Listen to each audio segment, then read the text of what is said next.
politique. Leur communiqué appelle à stopper la spirale de violence et protéger l'ensemble des personnes sur le site. Deux députés LREM réclament une pause dans l'évacuation de la ZAD de Notre-Dame-des-Landes pour stopper la spirale de violence et protéger l'ensemble des personnes sur le site.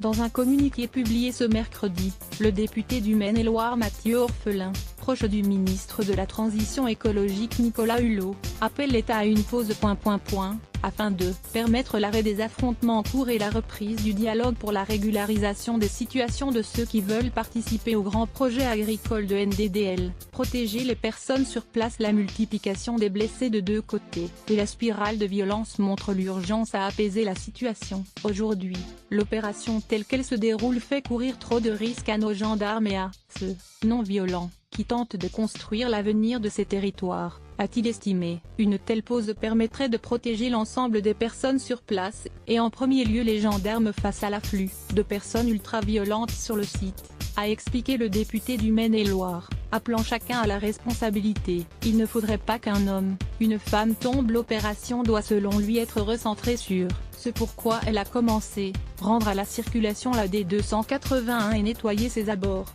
Mathieu Orphelin rappelle en outre que ceux qui veulent déposer un projet agricole doivent le faire. Mardi soir, le député des Bouches-du-Rhône François-Michel Lambert a demandé s'il n'était pas temps de faire une pause dans l'opération. Une telle pause permettrait de protéger l'ensemble des personnes sur place, et en premier lieu les gendarmes face à l'afflux de personnes ultra-violentes sur le site, a expliqué le député du Maine-et-Loire, appelant chacun à la responsabilité. Il ne faudrait pas qu'un homme, une femme tombe. L'opération doit selon lui être recentrée sur ce pourquoi elle a commencé, rendre à la circulation la D281 et nettoyer ses abords. Mathieu Orphelin rappelle en outre que ceux qui veulent déposer un projet agricole doivent le faire. Mardi soir, le député des Bouches-du-Rhône François-Michel Lambert a demandé s'il n'était temps de faire une pause dans l'opération.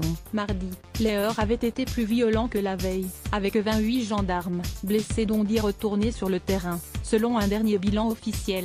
Selon le bilan mercredi matin de l'équipe médicale des zadistes, une vingtaine d'opposants ont été blessés, dont un a été hospitalisé, après une trentaine mardi, dont 2